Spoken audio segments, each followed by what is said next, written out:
No dia 3 de setembro de 2025, foi realizada uma cerimônia na cidade de Pequim, na República Popular da China, para marcar o 80º aniversário do fim da Segunda Guerra Mundial.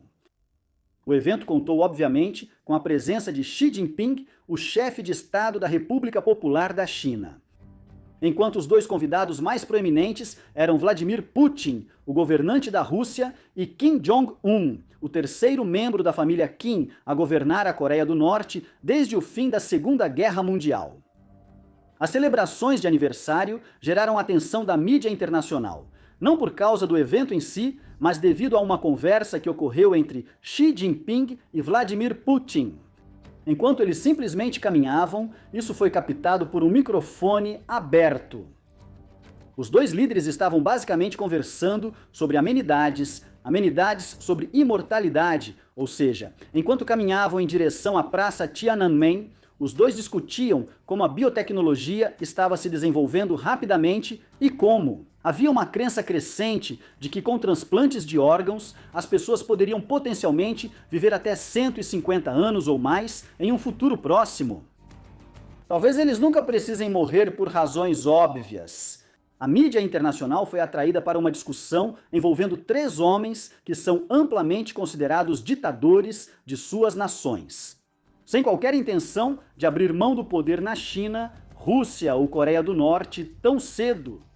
Discutindo a possibilidade de talvez viver até o século 22, é uma ascensão peculiar, especialmente para Vladimir Putin. Enquanto a Coreia do Norte é governada pela família Kim desde a Segunda Guerra Mundial, e a China é um estado de partido único desde que os comunistas venceram a longa Guerra Civil Chinesa em 1949, ninguém sabia quem era Vladimir Putin. Há pouco mais de um quarto de século, o mundo foi pego de surpresa quando o primeiro líder pós-soviético da Rússia, Boris Yeltsin, o nomeou como seu sucessor interino. Na véspera de Ano Novo de 1999, apenas 10 anos antes, ele era um agente mediano da KGB na Alemanha Oriental. De onde veio esse homem? Ele surgiu do nada, ou sua família já estava envolvida na política e nos serviços de segurança na Rússia? De uma forma mais duradoura, essa é a história dos Putins. Muito pouco se sabe sobre os ancestrais de Vladimir Putin. Eles não eram figuras políticas de destaque, nem estavam envolvidos na poderosa Igreja Ortodoxa Russa. Tampouco eram grandes proprietários de terras ou pessoas que deixaram sua marca na vida russa de alguma outra forma. Durante os séculos XVIII e XIX, a Rússia também era uma sociedade atrasada. Durante todo esse período, a servidão só terminou em 1861. Grandes partes do país, a leste dos Montes Urais, eram praticamente desabitadas. E o primeiro censo nacional só foi realizado em todo o Império Russo em 1897. Foi o único registro desse tipo de todos os cidadãos russos realizado na era imperial. Diante de todos esses fatores, estabelecer a linha genealógica de uma família específica na Rússia antes do século XIX é especialmente difícil. O que está claro, porém, é que os Putins provavelmente não eram uma família rica ou poderosa de nenhum tipo. Eles viviam na governadoria de Tver, uma região da Rússia europeia ao noroeste de Moscou, na principal rota para São Petersburgo. Estudos identificaram possíveis ancestrais já em 1628, quando Yakov Nikitin, um provável ancestral, foi registrado em um livro de escribas da região ao redor da vila de Borodino, a oeste de Moscou. Curiosamente, as terras em questão pertenciam a Ivan Romanov, tio do czar Mikhail, o primeiro governante da dinastia Romanov, que governou a Rússia até 1917. O primeiro membro da família sobre o qual temos informações detalhadas é Spiridon Ivanovich Putin. Ele nasceu na província de Tver em 19 de dezembro de 1879, filho de Ivan Petrovich Putin e Paraskeva Matveevna Putin. Ele cresceu em tempos de grandes dificuldades para o povo russo e profundas mudanças no império. Não apenas a abolição da servidão transformou a sociedade russa e sua economia a partir de 1861, mas o czar Alexandre II havia introduzido reformas abrangentes que liberalizaram a Rússia de outras formas e iniciaram a industrialização do país. Esses processos, por sua vez, levaram o país a se tornar um celeiro de pensamento político radical, com um número crescente de anarquistas, niilistas e comunistas. Com o tempo, esses movimentos influenciariam a política moderna da Rússia de maneiras que moldariam a vida dos Putins. Por sua vez, quando Spiridon era um garoto de 12 anos, ele viveu a terrível fome russa de 1891 a 1892. No meio disso, Spiridon foi enviado para trabalhar com um primo em uma pousada local. O momento coincide tanto com a fome que parece provável que seus pais o tenham mandado para lá para ter uma boca a menos para alimentar em casa. Mover-se pode significar sobrevivência nessas condições. Alguns anos depois, em meados da década de 1890, entende-se que Spiridon mudou-se para São Petersburgo, a brilhante e moderna capital europeia que o czar Pedro o Grande construiu às margens do Mar Báltico no início do século XVIII. Lá, ele começou a trabalhar como aprendiz de cozinheiro na cidade durante as décadas de 1900 e 1910. Ele foi testemunha de eventos notáveis da época, como a resposta à humilhante derrota da Rússia para o Japão na Guerra Russo-Japonesa de 1904 a 1905, a Revolução Russa, que eclodiu em 1905, a tentativa de formar um parlamento russo, ou Duma, devido ao descontentamento popular com o governo autocrático do czar Nicolau II, e, finalmente, o início da Primeira Guerra Mundial em 1914. Durante esse tempo, ele seguiu como cozinheiro. Reza a lenda que ele serviu Grigori Rasputin, o místico e curandeiro que havia conquistado a confiança da família imperial, depois que Rasputin os visitou. O Hotel Astoria, em São Petersburgo, foi inaugurado em 1912. Esse relato sobre a juventude de Spiridon Putin foi um prenúncio de acontecimentos futuros. Em 1917, duas revoluções diferentes varreram a Rússia. A primeira foi uma revolução conservadora na primavera, criada para remover a dinastia Romanov do poder, devido ao papel desastroso que Nicolau II desempenhou como líder da Rússia durante a guerra. A segunda, em outubro ou novembro de 1917, dependendo de qual calendário está sendo usado, trouxe um governo muito mais radical ao poder em São Petersburgo e Moscou, os comunistas bolcheviques. Espiridão. Putin abandonou São Petersburgo, que foi renomeada para Leningrado pelos revolucionários em homenagem ao seu líder, Vladimir Lenin, assim que a Revolução de Outubro começou, e voltou para sua terra natal, Tver. Anos de guerra civil se seguiram e, eventualmente, Espiridão voltou para Leningrado. Lá, ele se tornou chefe pessoal de Lenin após sua morte em 1924, com a ascensão de Iósif Stalin como o ditador incontestável da nova União Soviética comunista. Na segunda metade da década de 1920, Espiridão teria se tornado cozinheiro ocasional do líder da URSS. Por causa do quão paranoico era Stalin como governante e de quão sensível era a posição de preparar comida para ele. Entende-se que, após um certo período de tempo, ele se tornou membro da NKVD, a agência de serviço secreto soviética, que foi a predecessora direta da mais conhecida KGB. Assim, à primeira vista, Spiridon Putin foi aparentemente o primeiro da dinastia Putin a estar próximo dos que detinham o poder na Rússia. O único problema é que há poucas evidências reais para comprovar essa visão da vida de Spiridon Putin durante a Guerra Civil Russa e depois dela. Sob o governo de Iósif Stalin, A maior parte das informações sobre Spiridon, os supostos laços de Putin com Lenin e Stalin e seu papel na NKVD, vem de declarações públicas feitas nos tempos modernos por seu neto, Vladimir. Essas informações foram destaque em um documentário de 2 horas sobre Vladimir e sua vida, que foi distribuído online em 2018 e se chamava simplesmente Putin. Nesse documentário, Vladimir foi entrevistado por Andrei Kondrashov, um repórter que, mais ou menos na mesma época, convenientemente, se tornou o porta-voz da campanha eleitoral de Vladimir. Foi nessa entrevista que Putin descreveu o trabalho de seu avô como chefe e afirmou que ele foi cozinheiro tanto de Lenin quanto de Stalin, em uma dacha perto de Moscou. A partir daí, a história ganhou vida própria.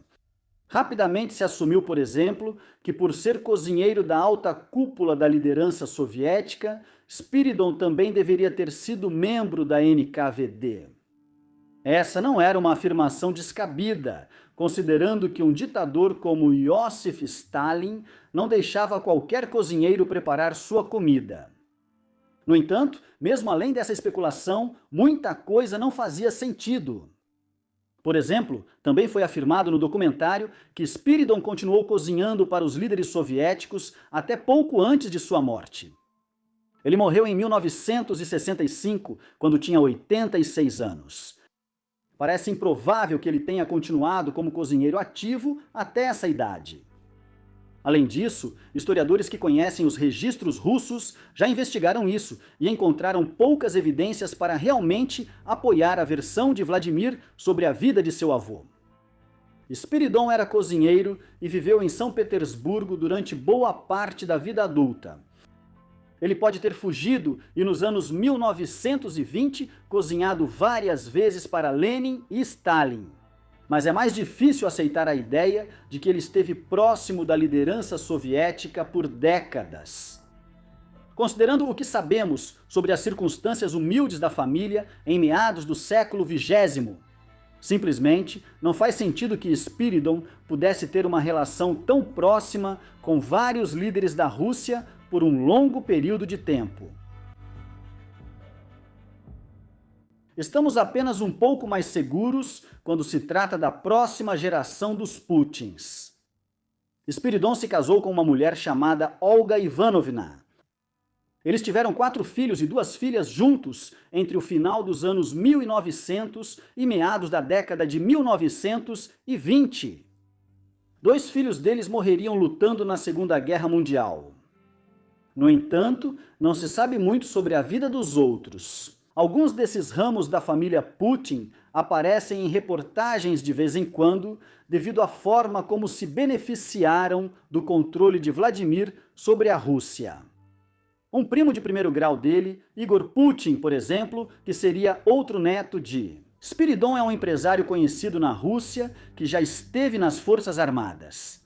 E então, por acaso, começou uma vida muito bem-sucedida nas finanças e nos negócios nos anos 2000, depois que seu primo de primeiro grau se tornou presidente da Rússia.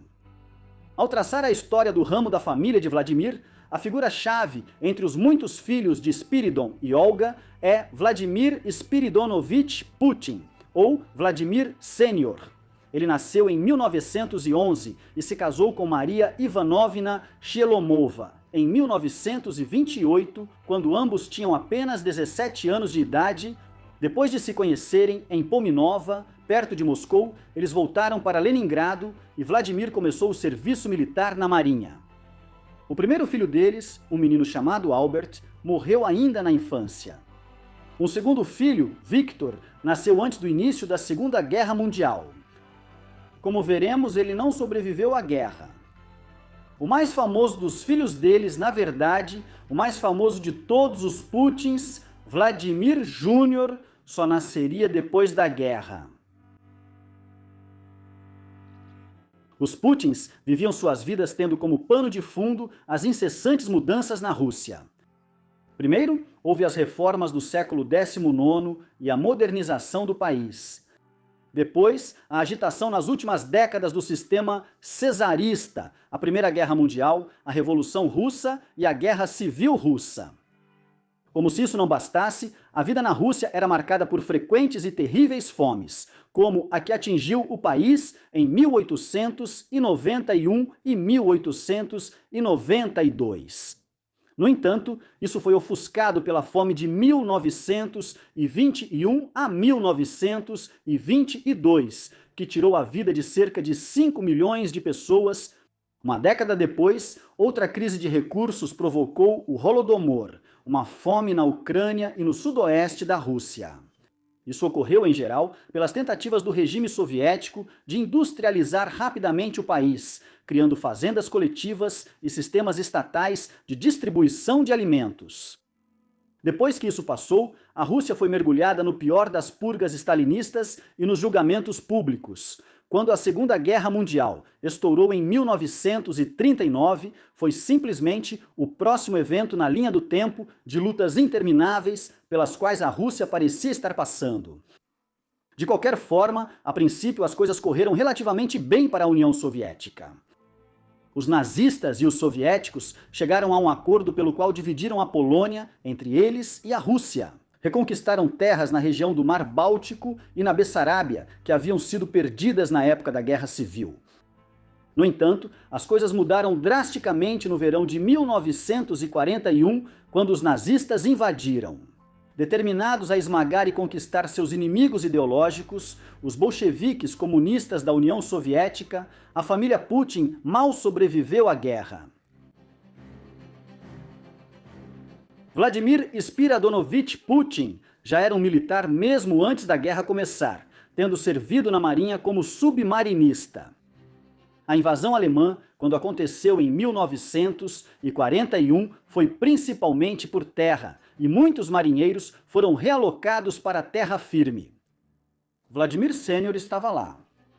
No outono de 1941, ele estava servindo na frente de Leningrado, a área na Estônia, que se estendia para o leste até a Rússia e protegia o avanço do grupo de exércitos da Alemanha. Ao norte de Leningrado, ele mal sobreviveu a uma incursão em meados de novembro de 1941, quando foi ordenado a ir atrás das linhas inimigas com uma unidade de homens para tentar capturar um alemão e obter informações sobre o avanço nazista a 30 quilômetros dos arredores de Leningrado.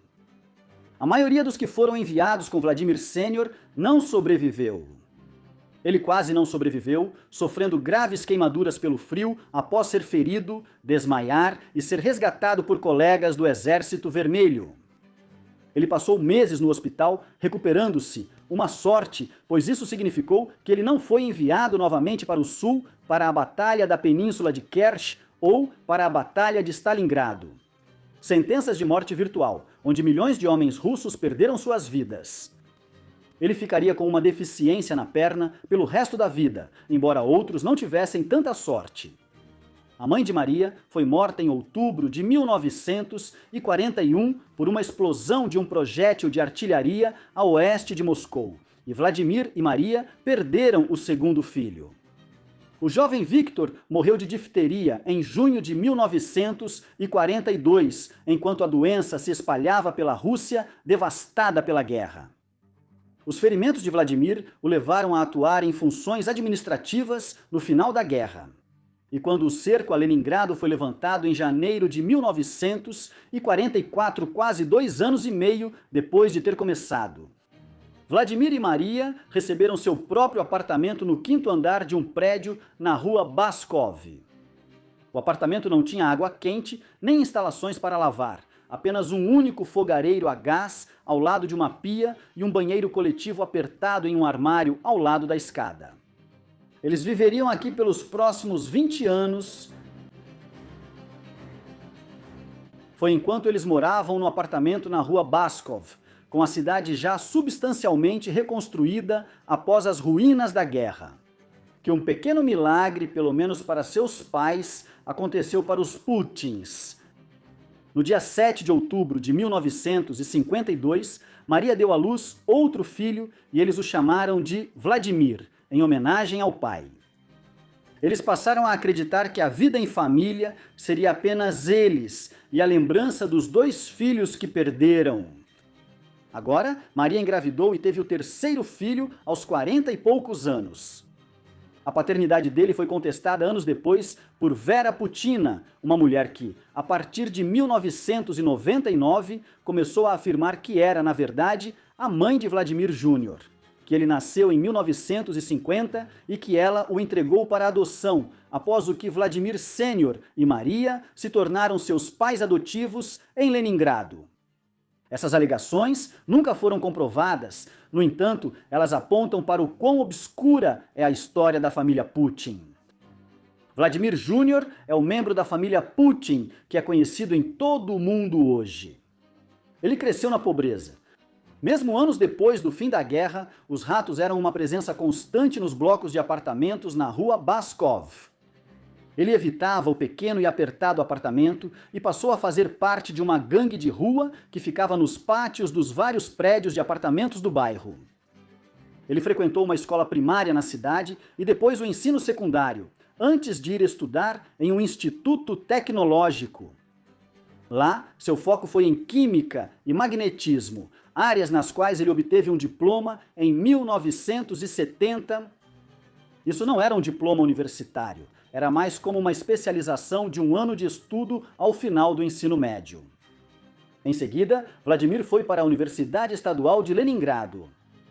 Os pais de Vladimir viveriam até bem tarde no século XX, falecendo com pouco mais de um ano de diferença em 1998 e 1999. O panorama geral da vida de Vladimir nas décadas de 1970 e 1980 é conhecido.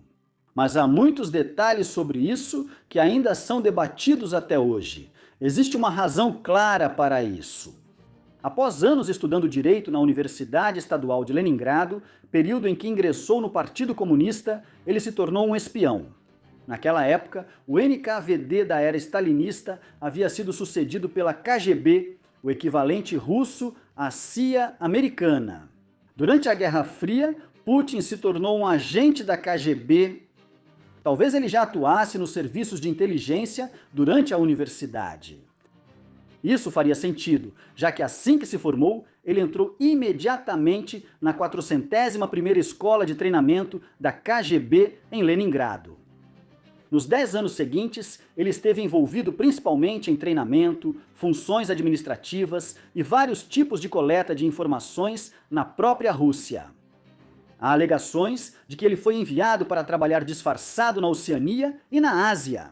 É quase certo que as histórias de que ele viajou entre Singapura, Austrália, Nova Zelândia e Fiji no final dos anos 1970 e início dos anos 1980 são falsas. Na verdade, Putin apenas compilava relatórios de inteligência sobre esses países em sua mesa na Rússia. Depois, ele finalmente recebeu uma missão importante no exterior quando foi enviado para a Alemanha Oriental em 1985, à linha de frente da Guerra Fria na Europa. Na República Democrática Alemã, ele foi designado para a cidade de Dresden. Aqui, ele mantinha contato com os infames serviços secretos da Alemanha Oriental, a Stasi. Também na Alemanha Oriental, ele formou uma família. Em 1983, de volta à Rússia, ele se casou com Lyudmila Alexandrovna Ocheretnaya. Eles tiveram 2 filhas juntos durante sua missão na Alemanha. Maria, nascida em abril de 1985, e Caterina, nascida em agosto de 1986. O tempo de Putin na Alemanha com a KGB e toda a trajetória de sua vida foi alterado pelos acontecimentos em toda a Europa Oriental e dentro da União Soviética. A partir de 1985, esse foi o ano em que Mikhail Gorbachev assumiu o poder como chefe da URSS. Ele era um reformista político que estava determinado a modernizar a União Soviética por meio de políticas como Glasnost e Perestroika. Discussão aberta sobre política e reformas de mercado no sistema econômico comunista para torná-lo mais competitivo. Suas reformas, assim como uma série de eventos como o desastre nuclear de Chernobyl, na Ucrânia, em 1986, desencadearam uma cadeia de acontecimentos que levou milhões de pessoas a questionarem o sistema soviético. Em toda a Europa Oriental, protestos e pedidos por reformas aumentaram em 1988 e 1989, levando efetivamente ao colapso do Pacto de Varsóvia, o equivalente soviético à aliança da OTAN liderada pelos Estados Unidos na Europa. Então, o Muro de Berlim caiu no final de 1989 em um protesto popular pacífico, depois que a abertura de uma passagem de fronteira entre a Hungria e a Áustria tornou o muro praticamente inútil em 1990, com sua influência tendo desmoronado entre seus antigos estados vassalos. Na Alemanha Oriental, Tchecoslováquia, Hungria e Polônia. O futuro da própria URSS estava sendo debatido. Foi nesse contexto que Putin retornou à Rússia em 1990, com o Muro de Berlim tendo caído e a Alemanha reunificada como uma nação democrática voltada para o Ocidente. Em outubro de 1990, não havia mais motivo para ele permanecer na Alemanha. Após uma ordem para destruir grandes quantidades de documentação da KGB no escritório de Dresden ter sido cumprida, ele voltou para casa em um país em crise, onde Gorbachev ficou preso entre os reformistas, que achavam que ele não tinha ido longe o suficiente, e os conservadores, que acreditavam que ele estava traindo toda a história da União Soviética. Assim, no final de 1990 e ao longo de 1991, Putin foi testemunha do colapso tanto da autoridade de Gorbachev quanto da URSS. Após meses de negociações, a União Soviética foi formalmente dissolvida em 26 de dezembro de 1991 e a Federação Russa passou a existir. Gorbachev havia renunciado no dia anterior e foi substituído por Boris Yeltsin, um político de Moscou cuja estrela subiu enquanto a de Gorbachev declinava. No início dos anos 1990, Putin subiu gradualmente na hierarquia política após seu retorno à Rússia, vindo da Alemanha Oriental. Ele conseguiu sua primeira chance graças a um velho amigo, estudioso do direito e futuro político, que Putin conheceu na Universidade Estadual de Leningrado no início dos anos 1970. Anatoly Sobchak havia se tornado prefeito de Leningrado no verão de 1991, cidade cujo nome agora havia voltado a ser São Petersburgo. Mais uma vez.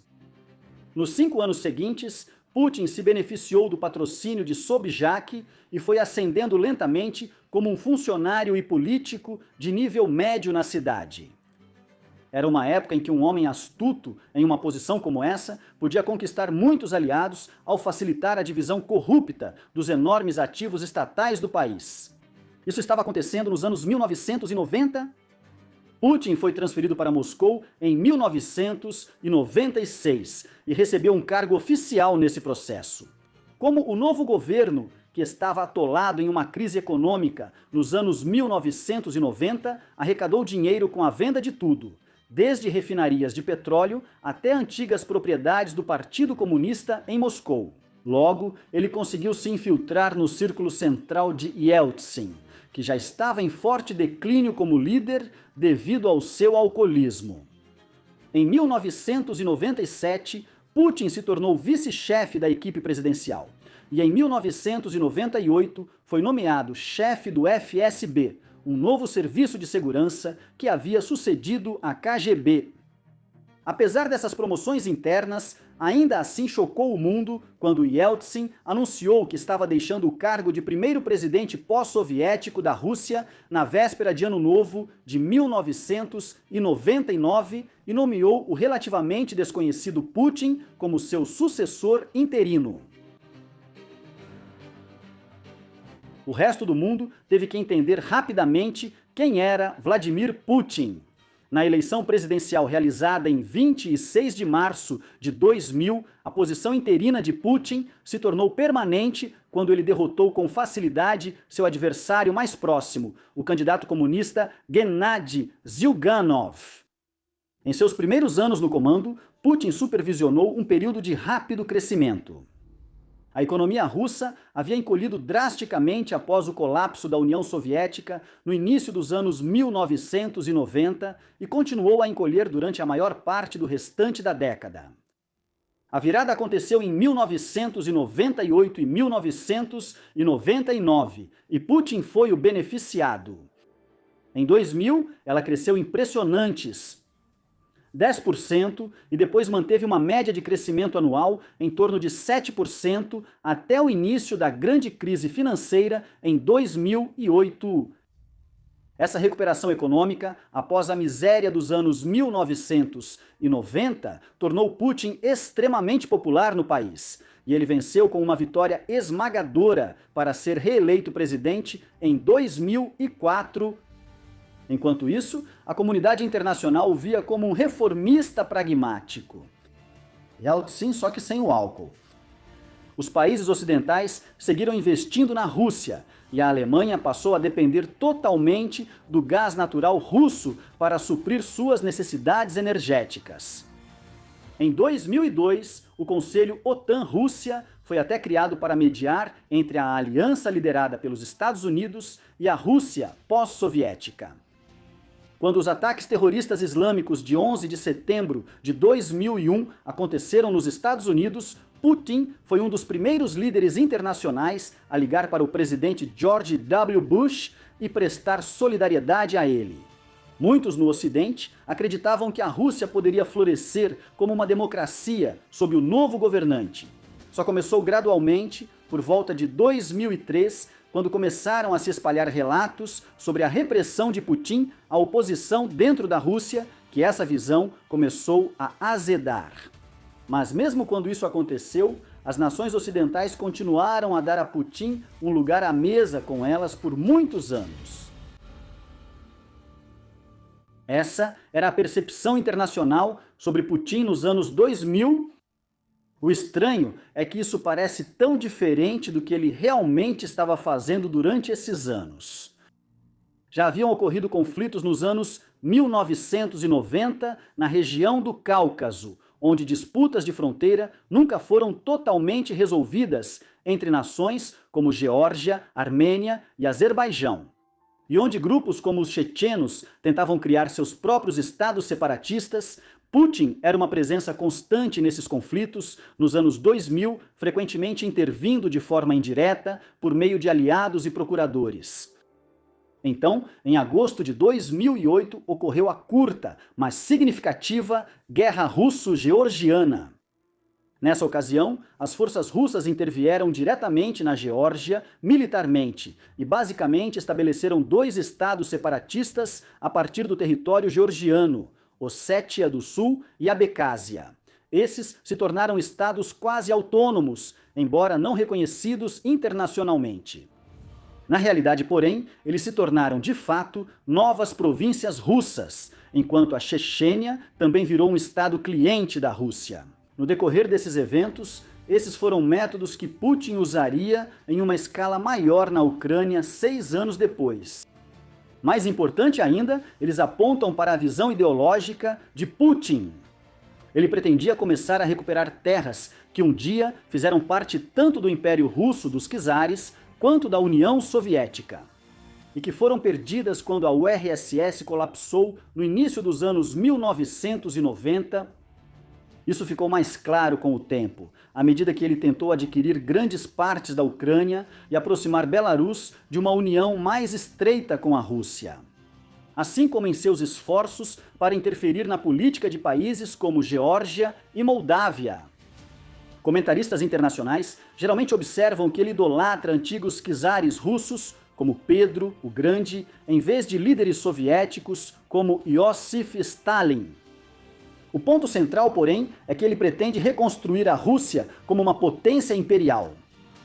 Em retrospectiva, parece estranho que a comunidade internacional não tenha percebido isso antes. Todos os sinais já estavam lá nos anos 2000. Os verdadeiros objetivos de Putin ficariam mais claros com o tempo, porém, antes que ele pudesse tentar manifestá-los, ele precisava solidificar sua posição em casa, na Rússia. É algo peculiar sobre a política pós-soviética da Rússia que ela conseguiu criar um sistema democrático razoavelmente forte depois do fim da Guerra Fria.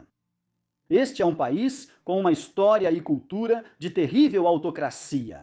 E ainda assim, nos anos 2000, havia um sistema democrático suficientemente estável para que Putin sentisse que precisava obedecer à Constituição. Por muitos anos depois que se tornou líder do país, isso significava que Putin tinha limite de mandato. A nova Constituição russa estabelecia que nenhuma pessoa poderia servir mais de 2 mandatos consecutivos como presidente. Assim, quando o segundo mandato de Putin se aproximava do fim, ele se preparou para deixar o cargo. Em 2008, seu sucessor foi Dmitry Medvedev, um antigo aliado de Putin, que também havia ascendido pelo sistema político nos anos 1990 em São Petersburgo e Moscou. Em retrospecto, o mandato de Medvedev como presidente entre 2008 e 2012 é visto como nada mais do que uma formalidade constitucional. Isso foi feito para dar a impressão de que Putin estava cumprindo a Constituição.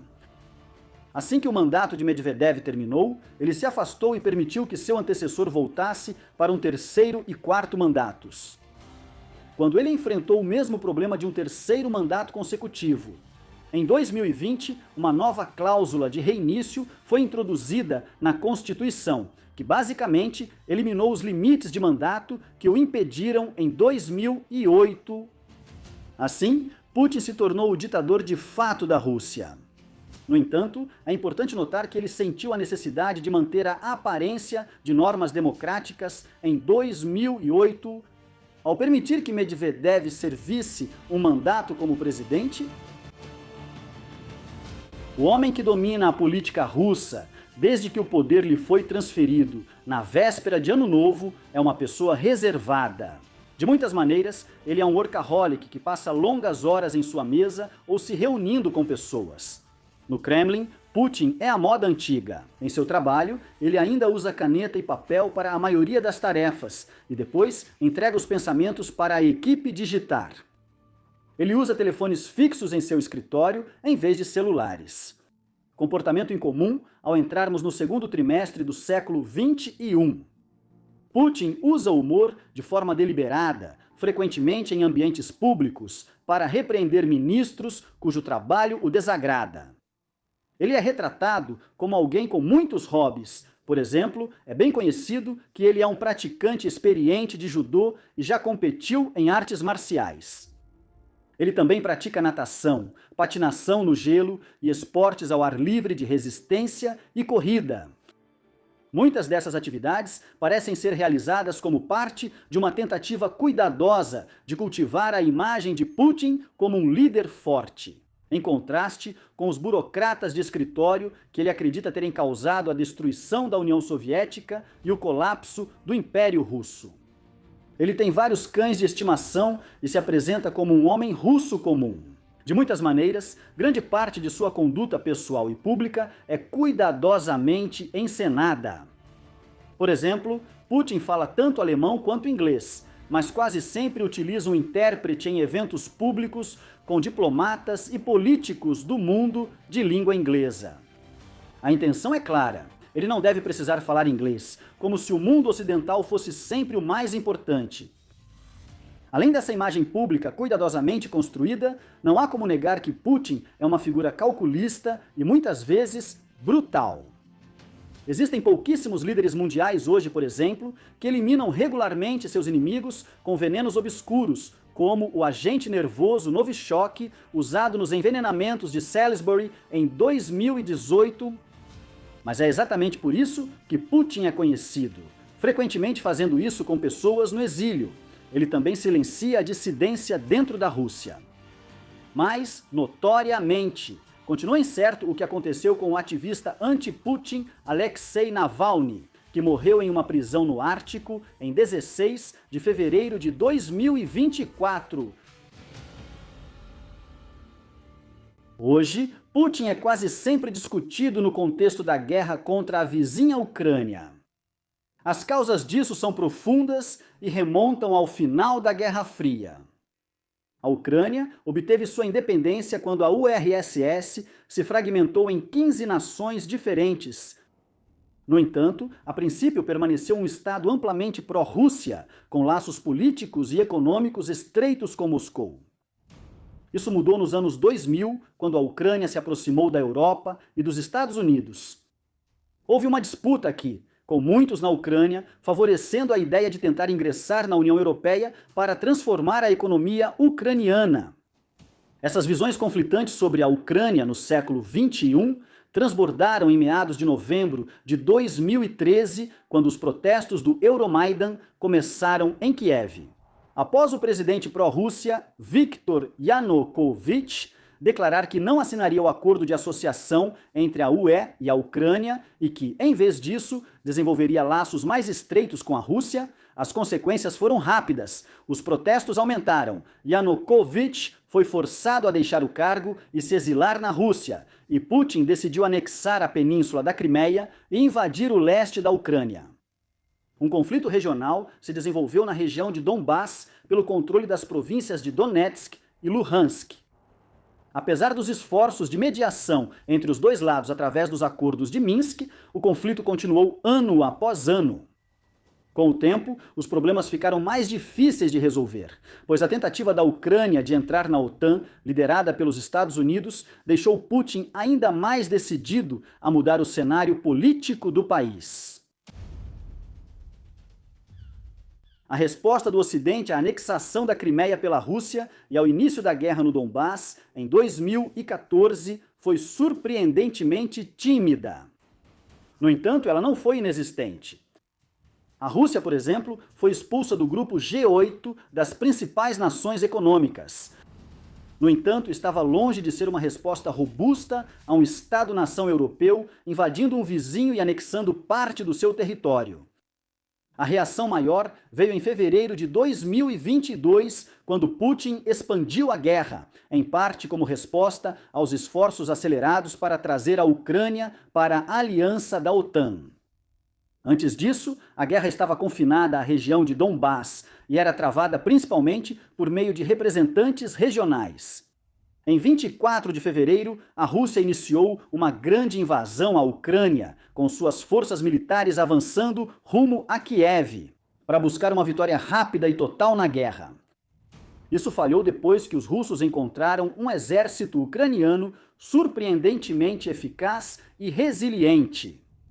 Isso não significa que os russos não avançaram.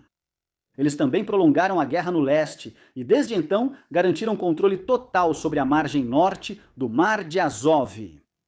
Uma brutal guerra de atrito está em andamento desde então, na qual a Rússia continua conquistando território, embora a um preço muito alto.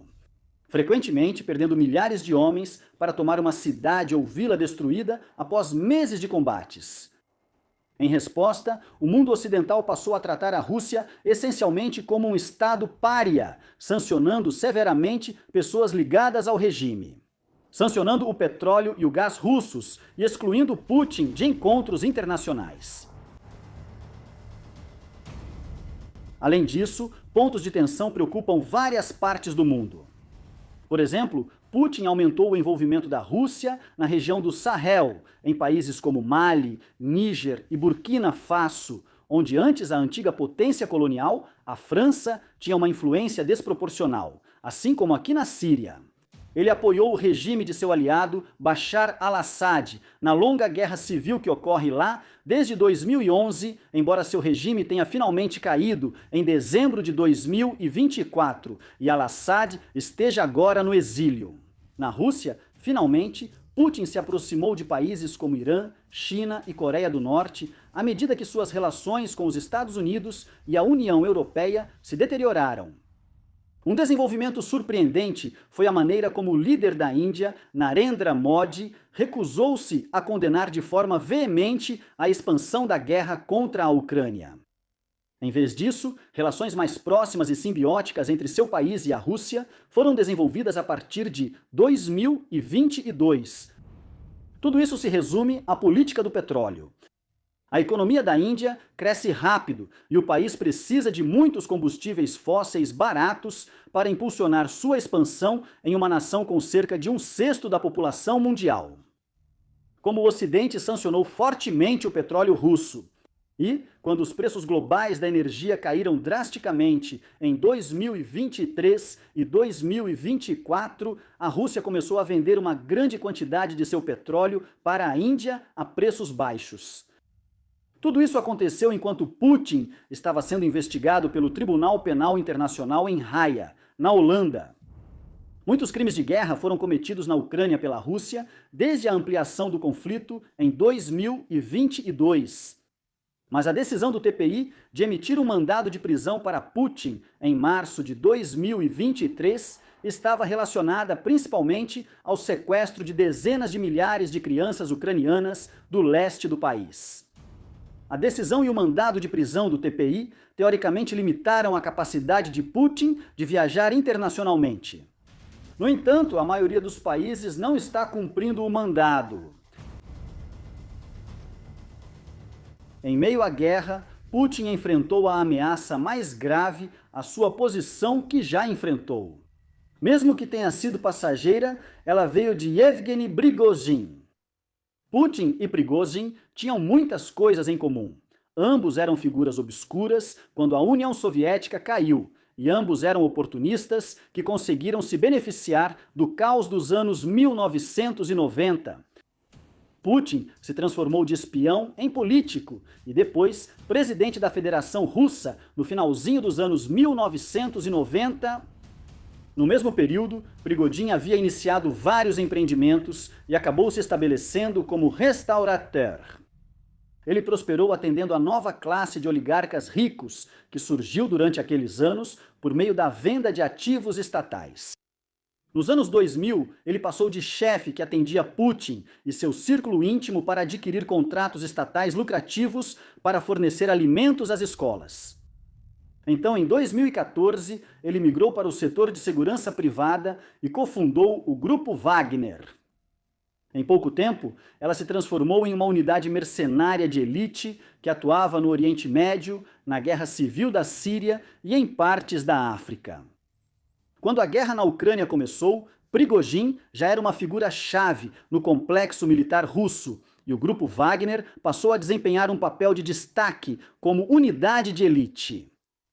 Prigozhin também passou a ser cada vez mais vocal em suas críticas ao planejamento central da guerra. Isso culminou em 23 de junho de 2023, quando ele lançou uma revolta contra o governo, tomando a cidade de Rostov-do-Don e enviando divisões de tropas em alta velocidade em direção a Moscou.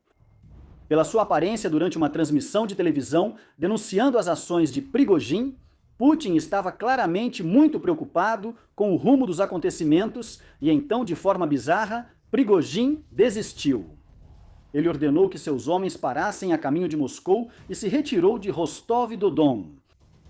2 meses depois, ele foi morto em um acidente de avião que quase certamente foi orquestrado por Putin.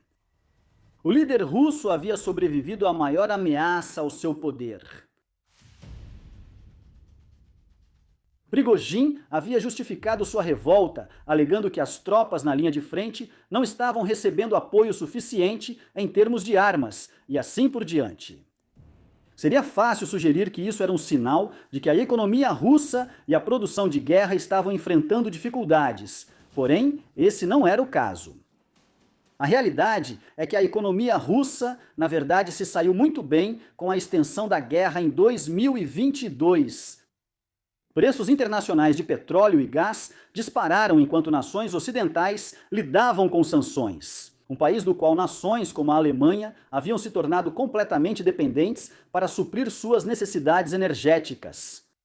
Assim, enquanto o mundo ocidental acreditava que poderia punir a Rússia economicamente por meio de sanções, na realidade isso aumentou enormemente a crise de inflação que essas nações enfrentavam ao sair da pandemia de Covid-19, enquanto a Rússia se beneficiava do aumento da economia de guerra e a produção de guerra também ajudou economicamente a Rússia desde o início. Isso só durou até certo ponto. No início de 2024, os preços do petróleo e do gás despencaram novamente e a situação econômica da Rússia começou a sofrer. Também se acredita que a Rússia perdeu mais de 1 milhão de homens na guerra na Ucrânia, entre mortos e feridos. Um número enorme, por isso o motivo. Putin pediu ao seu aliado, o ditador norte-coreano Kim Jong-un, para começar a fornecer tropas de seu país para lutar na Ucrânia em 2024. A guerra entrou em uma fase estranha em 2025, após a eleição de Donald Trump para um segundo mandato não consecutivo como presidente dos Estados Unidos. Trump fez campanha com a retórica de que acabaria com a guerra na Ucrânia em poucos dias após assumir o cargo. Isso não aconteceu, mas sua administração tentou iniciar negociações de paz. Ambos os lados deveriam, à primeira vista, considerar o fim da guerra. A Ucrânia foi devastada pelo conflito de longa duração que deslocou milhões de pessoas internamente e cria ameaças diárias. Desde ataques de drones e mísseis até a segurança das pessoas em Kiev e outras cidades longe da linha de frente, a Rússia também está sofrendo com mais de 1 milhão de soldados mortos ou feridos, uma economia que mostra os efeitos da guerra e uma reputação internacional abalada. Mais importante ainda, enquanto a Rússia está conquistando o leste da Ucrânia muito lentamente, Putin sabe que isso está acontecendo em um ritmo extremamente lento. E a vitória total, como conquistar Kiev, deve seguir fora de alcance. Portanto, ambos os lados tinham motivos para iniciar negociações de paz em 2025, quando o governo Trump assumiu o cargo. Os resultados ficaram aquém do esperado para ambos durante o primeiro ano de Trump no cargo. As negociações realizadas em Riad, Istambul e Alasca foram peculiares porque frequentemente não envolviam delegações ucranianas. Por exemplo, a polêmica reunião entre Trump e Putin no Alasca em 15 de agosto de 2025 foi basicamente um encontro bilateral que excluiu a Ucrânia. Por outro lado, os americanos oscilaram entre discussões públicas com o presidente ucraniano Volodymyr Zelensky e outros encontros mais positivos. Putin tem sido consistente apenas em uma questão. Para ele, a Rússia não vai tolerar qualquer paz negociada. Isso não oferece garantias vinculativas de que a Ucrânia nunca se tornará membro da OTAN, a aliança militar liderada pelos Estados Unidos na expansão da aliança para o leste. Ele tem sido consistente em sua oposição virulenta a isso. A vida privada de Putin se tornou fonte de comentários durante os anos em que a Rússia esteve em guerra com a Ucrânia. No início de abril de 2014, nas semanas entre a anexação da Crimeia e o início da guerra no Donbass. Foi anunciado pelo Kremlin que Putin havia finalizado seu divórcio de sua esposa de 3 décadas, Lyudmila Shchednieva. Eles estavam separados há pelo menos 1 ano e possivelmente vários anos. Os relatos sobre isso variam. Houve muita especulação sobre Putin ter várias amantes ao longo dos anos. Parece plausível que ele tenha tido, mas ao mesmo tempo ele sempre foi muito reservado em relação a isso e mantém seus relacionamentos em sigilo. O único relacionamento de longo prazo que ele parece ter tido, além do casamento, foi com Alina Kabaeva. Ela é uma ex-ginasta russa, nascida em 1983, que ganhou a medalha de ouro na ginástica geral nas Olimpíadas de Atenas em 2004. Em 2007, ela foi eleita para a Duma Estatal, a Câmara Baixa do Parlamento Russo, como membro do partido Rússia Unida de Putin. É preciso dizer que, embora tenham havido relatos incessantes sobre o relacionamento deles, nunca foi realmente confirmado. Eles foram fotografados juntos já em 2001. Mas isso foi em um evento esportivo, onde ele estava presente como presidente da Rússia e ela estava lá como ginasta ativa na época. É amplamente acreditado que, em 2015 e 2019, ela deu à luz 2 filhos chamados Ivan e Vladimir, dos quais Putin é o pai. Se isso for verdade, então podemos muito bem começar a vê-los emergir como figuras políticas na Rússia na década de 2030, quando crescerem. Putin é tão reservado sobre sua riqueza quanto é discreto sobre sua vida familiar. Não há dúvidas de que ele é extremamente rico. De fato, alguns especialistas internacionais em Rússia teorizam que ele pode ser, na verdade, o homem mais rico do mundo. É impossível julgar isso de forma concreta, porém, já que quase todos os seus bens estão ocultos, no papel, Vladimir recebe um salário de cerca de $150 mil, embora, obviamente, esse valor tenha variado ao longo de um quarto de século no topo do Estado. Também é de conhecimento público que ele possui muitas casas, incluindo um luxuoso refúgio de férias na costa do Mar Negro. Privilégio típico de governante na Rússia. No final do século XVIII, os Romanov e a aristocracia passaram a tirar férias aqui, aproveitando o clima mais quente, enquanto São Petersburgo e Moscou eram bem mais frias. Putin tem várias outras propriedades além desta, mas o número exato é desconhecido. Embora não esteja registrada em seu nome, está bastante claro que ele também possui um super iate, que acredita-se valer cerca de $500 milhões, valor ajustado da moeda de rublos. Além disso, acredita-se que Putin tenha bilhões de dólares guardados em bancos e outros locais. A maioria desses está na Rússia, especialmente desde que o Ocidente começou a congelar ativos russos em resposta aos acontecimentos na Ucrânia. Mas alguns estão, sem dúvida, guardados em bancos na Suíça ou em algum lugar no Oriente Médio, para se preparar para a possibilidade relativamente improvável de ser deposto do poder algum dia e ter que recorrer ao dinheiro escondido no exterior depois de ir para o exílio. Há mais na dinastia Putin do que apenas Vladimir Putin. Embora por razões que são muito óbvias, ele seja a pessoa dentro da família que gera mais atenção. Como vimos, ambos os seus irmãos morreram na infância e ele não tem sobrinhos ou sobrinhas.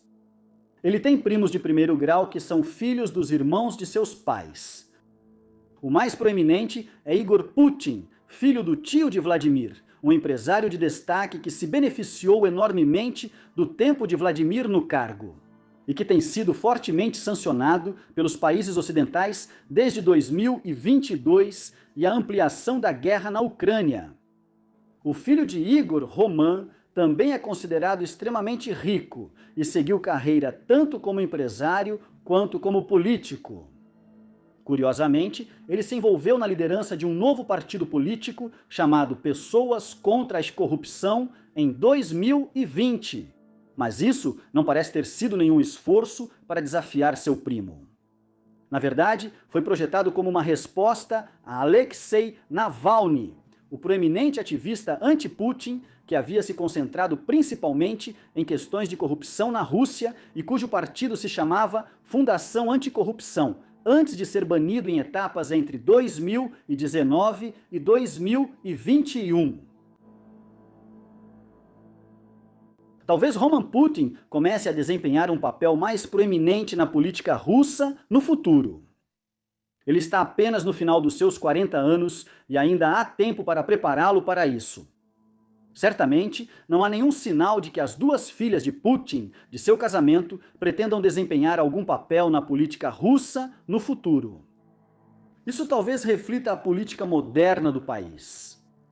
Embora a Rússia tenha passado por um período de domínio feminino incomumente prolongado no século XVIII, no século XX sob a União Soviética, o país basicamente não teve uma única líder política feminina de destaque. Em vez de política, Maria Vorontsova é endocrinologista pediátrica e faz parte do Conselho da Sociedade de Genética Médica de Moscou. Curiosamente, considerando a recente conversa de seu pai com Xi Jinping sobre a possibilidade de estender a vida de uma pessoa bem além do segundo século. Ela liderou equipes de pesquisa que receberam grandes quantias de financiamento para estudar o aumento da longevidade, impressão de órgãos e outros métodos anti-envelhecimento. Ela tem 2 filhos de casamentos diferentes. Sua irmã mais nova, Katerina, é diretora da Inopráctica, um projeto bilionário para desenvolver um centro científico avançado na Universidade Estatal de Moscou. Sua formação é uma combinação estranha de história japonesa, matemática e física. Dizem que ela tem uma filha. Assim, embora nenhuma das filhas de Putin de seu casamento esteja ativamente envolvida na política, ambas ocupam cargos acadêmicos de alto nível em Moscou que receberam enormes quantias de financiamento. Ambas foram sancionadas por nações ocidentais. Em 2022, há relatos não confirmados de que Putin também tem uma terceira filha, uma mulher chamada Elizaveta Grivonod, ou Luísa Rozova, que nasceu em São Petersburgo em 2003, filha de uma faxineira, e que agora vive em Paris. Ela realmente tem uma semelhança impressionante com Vladimir e já falou sobre ser filha dele, embora se oponha às suas ações. No leste europeu, Vladimir Putin continua sendo o foco permanente da família Putin. Ele está em posição instável ao entrarmos na segunda metade da década de 2020. Seu poder na Rússia é completamente inquestionável. Parece não haver um sucessor claro para Alexei Navalny como ativista anti-Putin. E ele reafirmou seu controle sobre os militares.